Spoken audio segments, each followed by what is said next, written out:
tree saw and heard a good many little scenes and confidences that summer, because it became the favorite retreat of all the children, and the willow seemed to enjoy it, for a pleasant welcome always met them, and the quiet hours spent in its arms did them all good.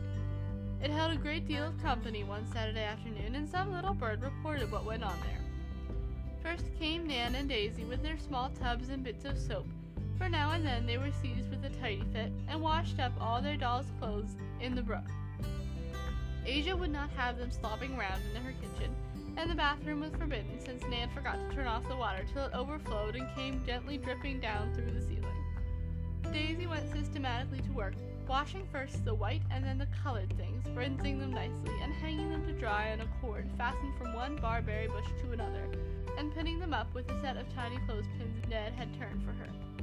But Nan put all her little things to soak in the same tub, and then forgot them while she collected thistledown to stuff a pillow for Semiramis, Queen of Babylon, as one doll was named.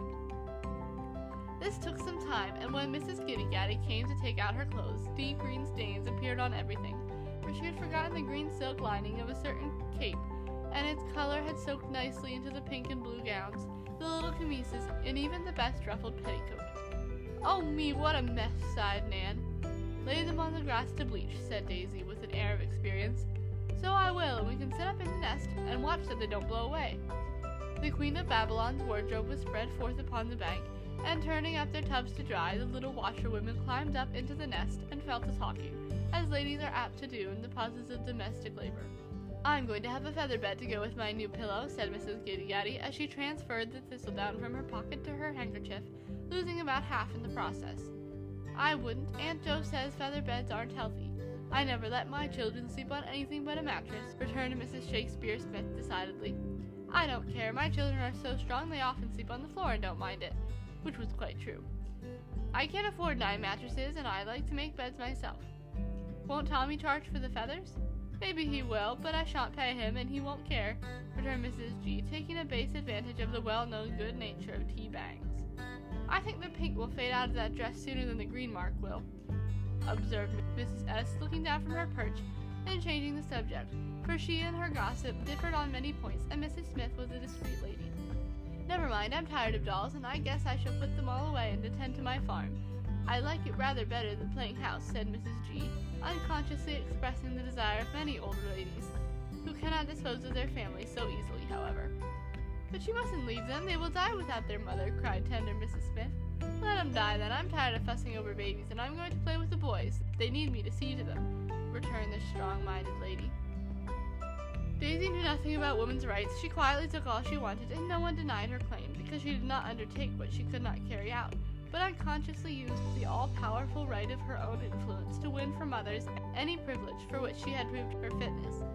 Nan attempted all sorts of things, undaunted by direful failures, and clamored fiercely to be allowed to do everything that the boys did. They laughed at her, hustled her out of the way, and protested against her meddling with their affairs. But she would not be quenched, and she would not be heard, for her will was strong, and she had the spirit of a rampant reformer.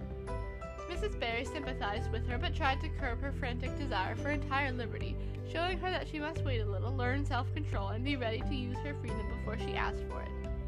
Nan had meek moments when she agreed to this, and the influence at work upon her were gradually taking effect.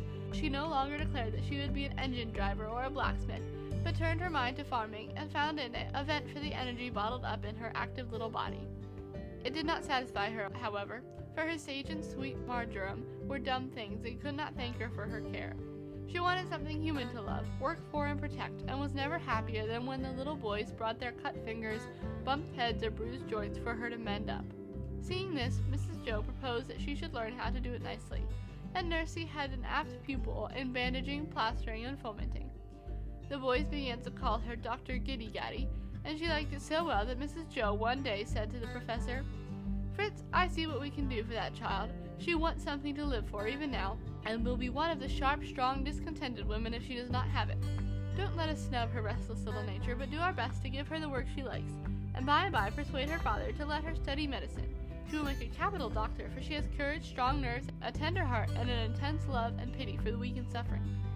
Mr. Bear smiled at first, but agreed to try, and gave Nan an herb garden, teaching her the various healing properties of the plants she tended, and letting her try their virtues on the children and the little illnesses they had from time to time.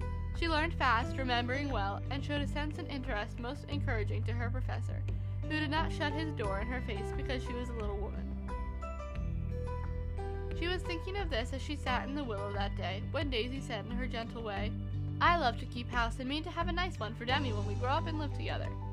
Nan replied with decision, "Well, I haven't got any brother, and I don't want any house to fuss over. I shall have an office with lots of bottles and drawers and pestle things in it, and I shall drive round in a horse and chaise and cure sick people. That will be such fun." "Ugh, how can you bear the bad-smelling stuff and the nasty little powders and castor oil and senna and hive syrup?" cried Daisy with a shudder. "I shan't have to take any, so I don't care. Besides, they make people well, and I like to cure folks. Didn't my sage tea make Mother Bear's headache go away? And my hop stopped Ned's toothache in 5 hours? So now, shall you put leeches on people and cut off legs and pull out teeth?" asked Daisy, quaking at the thought. "Yes, I shall do everything. I don't care if the people are all smashed up, I shall mend them. My grandpa was a doctor, and I saw him sew a great cut in a man's cheek, and I held the sponge and wasn't frightened a bit, and Grandpa said I was a brave girl."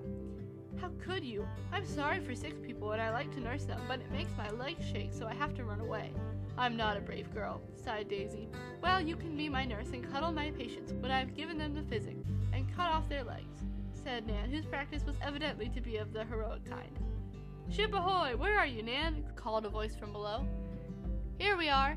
"Aye, aye," said the voice, and Emil appeared, holding one hand in the other, with his face puckered up as if in pain. "Oh, what's the matter?" cried Daisy anxiously. "A confounded splinter in my thumb. Can't get it out. Take a pick at it, will you, Nanny?" "It's in very deep, and I haven't any needles," said Nan, examining its hairy thumb with interest. "Take a pin," said Emil in a hurry. "No, it's too big and hasn't got a sharp point." Here Daisy, who had dived into her pocket, presented a neat little housewife with 4 needles in it. "You are the posy who always has what we want," said Emil, and Nan resolved to have a needlebook in her own pocket henceforth, for just such cases as this were always occurring in her practice. Daisy covered her eyes, but Nan probed and picked with a steady hand, while Emil gave directions not down in any medical work or record. "Starboard now! Steady, boys, steady! Try another tack! Heave-ho, there she is!" "Suck it," ordered the doctor, surveying the splinter with an experienced eye. "Too dirty," responded the patient, shaking his bleeding hand. "Wait, I'll tie it up if you've got a handkerchief." "Haven't. Take one of those rags down there." "Gracious, no indeed, they're doll's clothes," cried Daisy indignantly. "Take one of mine, I'd like to help you," said Nan, and swinging herself down, Emil caught up the first rag he saw. It happened to be the frilled skirt. But Nan tore it up without a murmur, and when the royal petticoat was turned into a neat little bandage, she dismissed her patient with the command, "Keep it wet and let it alone, then it will heal right up and not be sore." "What do you charge?" asked the Commodore, laughing. "Nothing. I keep a dispensary. That is a place where poor people are doctored free gratis for nothing," explained Nan with an air. "Thank you, Dr. Giddy-Gaddy. I'll always call on you when I come to grief." And Emil departed, but looked back to say, for one good turn deserved another, "Your duds are blowing away, Doctor." Forgiving the disrespectful word duds, the ladies hastily descended, and gathering up their wash, retired to the house to fire up the little stove and go to ironing. A passing breath of air shook the old willow, as if it laughed softly at the childish chatter which went on in the nest, and it had hardly composed itself when another pair of birds alighted for a confidential twitter. "Now I'll tell you the secret," began Tommy, who was swelling visibly with the importance of his news. "Tell away," answered Nat, wishing he had brought his fiddle, it was so shady and quiet here. "Well, we fellows were talking over the late interesting case of circumstantial evidence," said Tommy, quoting at random from a speech Franz had made at the club, "and I proposed giving Dan something to make up for our suspecting him, to show our respect and so on, you know, something handsome and useful, that he could keep always and be proud of. What do you think we chose?" "A butterfly net. He wants one ever so much," said Nat, looking a little disappointed, for he meant to get it himself. "No, sir. It's to be a microscope, a real swell one, that we see whatcha-callums in water with, and stars and ant eggs and all sorts of games, you know. Won't it be a jolly good present?" said Tommy, rather confusing microscopes and telescopes in his remarks. "Tip-top. I'm so glad. Won't it cost a heap, though?" cried Nat, feeling that his friend was beginning to be appreciated. "Of course it will, but we are all going to give something. I headed the paper with my $5, for if it is done at all, it must be done handsome." "What, all of it? I never did see such a generous chap as you are," and Nat beamed upon him with sincere admiration. "Well, you see, I've been so bothered with my property that I'm tired of it and don't mean to save up any more, but give it away as I go along, and then nobody will envy me or want to steal it, and I shan't be suspecting folks and worrying about my old cash," replied Tommy, on whom the cares and anxieties of a millionaire weighed heavily. "Will Mr. Bear let you do it?" He thought it was a first-rate plan, and said that some of the best men he knew preferred to do good with their money instead of laying it up to be squabbled over when they died. "Your father is rich. Does he do that way?" "I'm not sure. He gives me all I want. I know that much. I'm going to talk to him about it when I go home. Anyway, I shall set him a good example." And Tommy was so serious that Nat did not dare to laugh, but said respectfully, "You will be able to do ever so much with your money, won't you?" So Mr. Bear said, and he promised to advise me about useful ways of spending it. I'm going to begin with Dan, and next time I get $1 or so, I shall do something for Dick. He is such a good little chap, and only has a cent a week for pocket money. He can't earn much, you know, and I'm going to kind of see to him. And good-hearted Tommy quite longed to begin. "I think that's a beautiful plan. And I'm not going to try to buy a fiddle any more. I'm going to get Dan his net all myself, and if there is any money left, I'll do something to please poor Billy. He's fond of me, and though he isn't poor, he'd like some little thing from me, because I can make out what he wants better than the rest of you." And Nat fell to wondering how much happiness could be got out of his precious $3. "So I would. Now come and ask Mr. Bear if you can't go into town with me on Monday afternoon, so you can get the net while I get the microscope. Franz and Emil are going too, and we'll have a jolly time larking around among the shops." The lads walked away arm in arm, discussing the new plans with droll importance, yet beginning already to feel the sweet satisfaction which comes to those who try, no matter how humbly, to be earthly providences to the poor and helpless, and gild their mite with the gold of charity before it is laid up where thieves cannot break through and steal.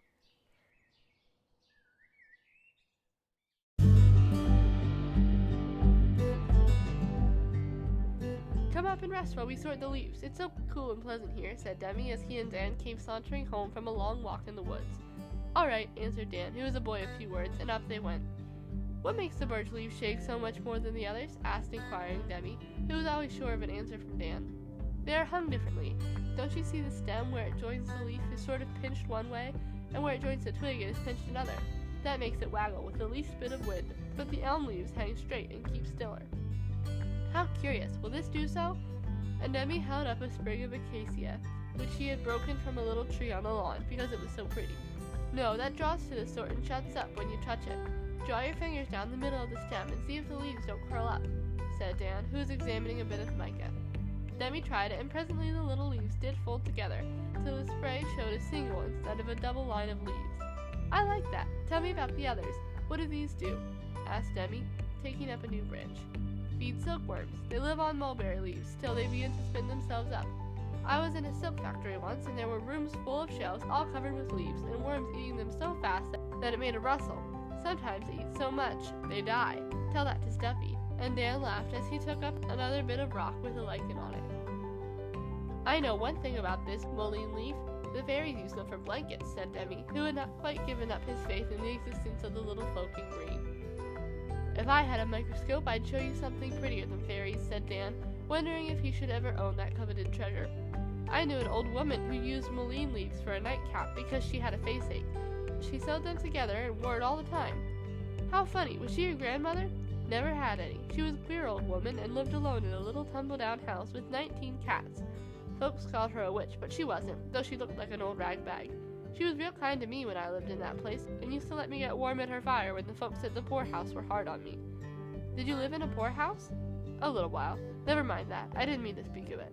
And Dan stopped short in his unusual fit of communicativeness. "Tell about the cats, please," said Demi, feeling that he had asked an unpleasant question and sorry for it. "Nothing to tell. Only she had a lot of them, and kept them in a barrel nights, and I used to go and tip over the barrels sometimes and let 'em out all over the house, and then she'd scold and chase 'em and put 'em in again, spitting and yowling like fury." "Was she good to them?" asked Demi with a hearty child's laugh, pleasant to hear. "Guess she was. Poor old soul, she took in all the lost and sick cats in town, and when anybody wanted one, they went to Marm Weber, and she let 'em pick any kind or color they wanted, and only asked 9 pence. She was so glad to have her pussies get a good home." "I should like to see Marm Weber. Could I, if I went to that place?" "She's dead. All my folks are," said Dan briefly. "I'm sorry." And Demi sat silent a minute, wondering what subject would be safe to try next. He felt delicate about speaking of the departed lady, but was very curious about the cats, and could not resist asking softly, "Did she cure the sick ones?" "Sometimes.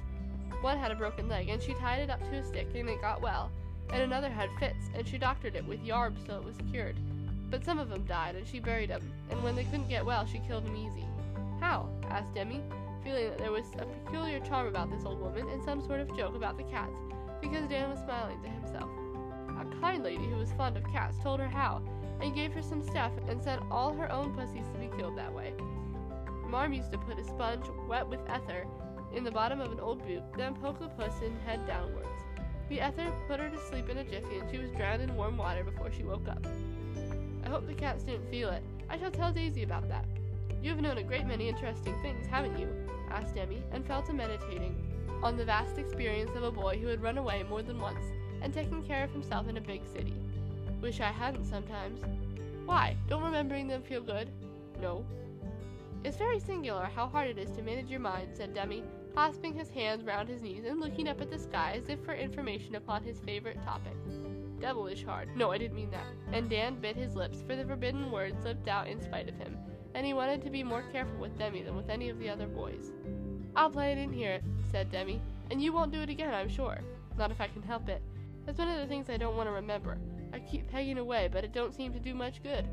And Dan looked discouraged. Yes, it does. You don't say half so many bad words as you used to, and Aunt Jo is pleased because she said it was a hard habit to break up.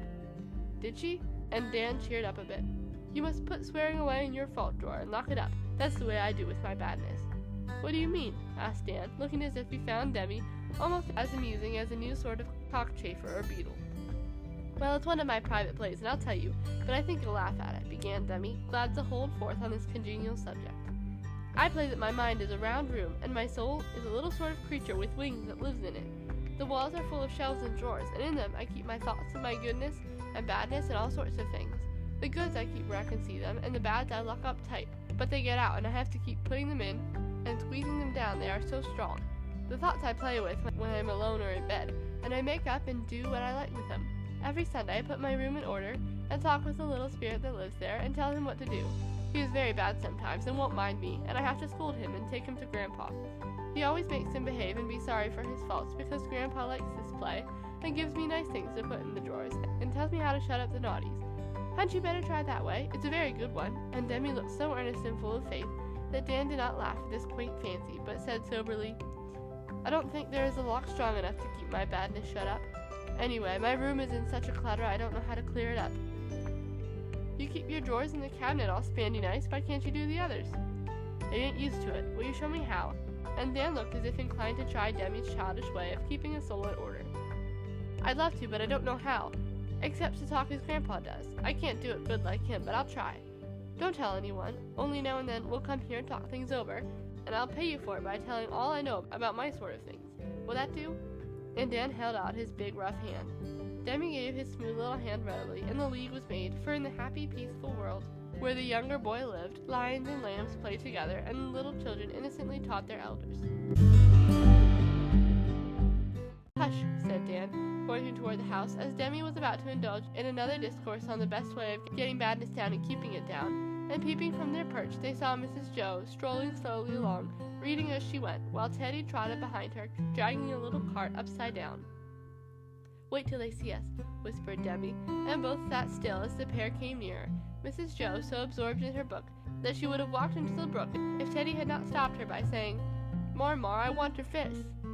Mrs. Jo put down the charming book which she had been trying to read for a week, and looked about her for a fishing pole, being used to make toys out of nothing. Before she had broken one from the hedge, a slender willow bough fell at her feet, and looking up she saw the boys laughing in the nest. Up, up, cried Demi, stretching his arms and flapping his skirts as if about to fly. I'll come down and you come up. I must go to Daisy now. And Demi departed to rehearse the tale of the 19 cats with the exciting boot and barrel episodes. Teddy was speedily whisked up, and then Dan said, laughing, Come too, there's plenty of room. I'll lend you a hand. Mrs. Jo glanced over her shoulder, but no one was in sight, and rather liking the joke of the thing, she laughed back, saying, Well, if you won't mention it, I think I will, and with 2 nimble steps was in the willow. I haven't climbed a tree since I was married. I used to be very fond of it when I was a girl, she said, looking well pleased with her shady perch. Now, you read if you want to, and I'll take care of Teddy, proposed Dan, beginning to make a fishing rod for impatient baby. I don't think I care about it now. What were you and Demi at up here? Asked Mrs. Jo, thinking from the sober look in Dan's face that he had something on his mind. Oh, we were talking. I'd been telling him about leaves and things, and he was telling me some of his queer plays. Now then, Major, fish away." And Dan finished off his work by putting a big blue fly on the bent pin, which hung at the end of the cord he had tied to the willow rod. Teddy leaned down from the tree, and was soon wrapped up in watching for the fish which he felt sure would come. Dan held him by his little petticoats lest he should take a header into the brook, and Mrs. Joe soon won him to talk by doing so herself. "I am so glad you told Demi about leaves and things. It is just what he needs, and I wish you would teach him and take him to walk with you." "I'd like to, he is so bright, but what?" "I didn't think you'd trust me." "Why not?" "Well, Demi is so kind of precious and so good, and I'm such a bad lot I thought you'd keep him away from me." "But you are not a bad lot, as you say, and I do trust you, Dan, entirely, because you honestly try to improve, and do better and better every week." "Really?" And Dan looked up at her with the cloud of despondency lifting from his face. "Yes, don't you feel it?" "I hope so, but I didn't know. I've been waiting and watching quietly, for I thought I'd give you a good trial first, and if you stood it, I would give you the best reward I had. You have stood it well, and now I'm going to trust not only Demi, but my own boy to you, because you can teach them some things better than any of us." "Can I?" And Dan looked amazed at the idea. "Demi has lived among older people so much that he needs just what you have, knowledge of common things, strength, and courage. He thinks you are the bravest boy he ever saw, and admires your strong way of doing things. Then you know a great deal about natural objects, and can tell him more wonderful tales of birds and bees and leaves and animals than his storybooks give him. And being true, these stories will teach and do him good. Don't you see now how much you can help him, and why I like to have him with you? But I swear sometimes I might tell him something wrong. I wouldn't mean to, but it might slip out, just as Devil did a few minutes ago," said Dan, anxious to do his duty and let her know his shortcomings. "I know you try not to say or do anything to harm the little fellow, and here is where I think Demi will help you, because he is so innocent and wise in his small way, and has what I am trying to give you, dear, good principles. It is never too late to try and plant them in a child, and never too late to cultivate them in the most neglected person. You are only boys yet, you can teach one another. Demi will unconsciously strengthen your moral sense, and you will strengthen his common sense, and I shall feel as if I had helped you both." Words could not express how pleased and touched Dan was by this confidence and praise. No one had ever trusted him before, no one had cared to find out and foster the good in him, and no one had suspected how much there was hidden away in the breast of the neglected boy, growing fast to ruin, yet quick to feel and value sympathy and help. No honor that he might earn hereafter would ever be half so precious as the right to teach his few virtues and his small store of learning to the child whom he most respected, and no more powerful restraint could have been imposed upon him than the innocent companion confided to his care. He found courage now to tell Mrs. Joe of the plan already made with Demi, and she was glad that the first step had been so naturally taken. Everything seemed working well for Dan, and she rejoiced over him, because it had seemed a hard task, yet working on with a firm belief in the possibility of reformation in far older and worse subjects than he, there had come this quick and hopeful change to encourage her. He felt that he had friends now and a place in the world, something to live and work for, and though he said little, all that was best and bravest in a character, made old by a hard experience, responded to the love and faith bestowed upon him, and Dan's salvation was assured. Their quiet talk was interrupted by a shout of delight from Teddy, who, to the surprise of everyone, did actually catch a trout where no trout had been seen for years. He was so enchanted with his splendid success that he insisted on showing his prize to the family before Asia cooked it for supper, so the three descended and went happily away together, all satisfied with the work of that half hour. Ned was the next visitor to the tree, but he only made a short stay, sitting there at his ease while Dick and Dolly caught a pail full of grasshoppers and crickets for him. He wanted to play a joke on Tommy, and intended to tuck up a few dozen of the lively creatures in his bed, so that when Bangs got in, he would speedily tumble out again, and pass a portion of the night in chasing hoppergrasses round the room. The hunt was soon over, and having paid the hunters with a few peppermints apiece, Ned retired to make Tommy's bed. For an hour the old willow sighed and sung to itself, talked with the brook, and watched the lengthening shadows as the sun went down. The first rosy color was touching its graceful branches, when a boy came stealing up the avenue, across the lawn, and spying Billy by the brookside, went to him, saying, in a mysterious tone, "Go and tell Mr. Bear I want to see him down here, please. Don't let anyone hear." Billy nodded and ran off, while the boy swung himself up into the tree and sat there looking anxious, yet evidently feeling the charm of the place and hour. In 5 minutes Mr. Bear appeared, and stepping up on the fence, leaned into the nest, saying kindly, "I am glad to see you, Jack, but why not come in and meet us all at once?" I wanted to see you first. Please, sir. Uncle made me come back. I know I don't deserve anything, but I hope the fellows won't be hard on me." Poor Jack did not get on very well, but it was evident that he was sorry and ashamed, and wanted to be received as easily as possible, for his uncle had thrashed him well and scolded him soundly for following the example he himself set. Jack had begged not to be sent back, but the school was cheap, and Mr. Ford insisted, so the boy returned as quietly as possible and took refuge behind Mr. Bear. "I hope not, but I can't answer for them, though I will see that they are not unjust. I think as Dan and Nat have suffered so much, being innocent, you should suffer something, being guilty. Don't you?" asked Mr. Bear, pitying Jack, yet feeling that he deserved punishment for a fault which had so little excuse. "I suppose so, but I sent Tommy's money back, and I said I was sorry. Isn't that enough?" said Jack, rather sullenly, for the boy who could do so mean a thing was not brave enough to bear the consequences well. "No, I think you should ask pardon of all 3 boys, openly and honestly.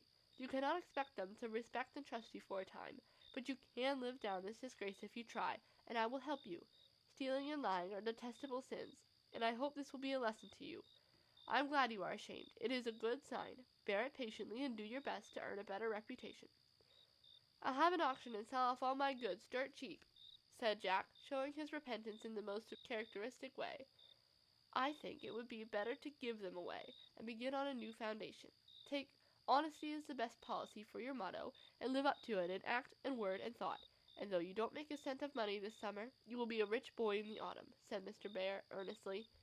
It was hard, but Jack consented, for he really felt that cheating didn't pay, and wanted to win back the friendship of the boys. His heart clung to his possessions, and he groaned inwardly at the thought of actually giving away certain precious things. Asking pardon publicly was easy compared to this, but then he began to discover that certain other things, invisible but most valuable, were better property than knives, fishhooks, or even money itself. So he decided to buy up a little integrity, even at a high price, and secure the respect of his playmates, though it was not a saleable article. "Well, I'll do it," he said, with a sudden air of resolution, which pleased Mr. Bear. "Good, and I'll stand by you. Now come and begin at once."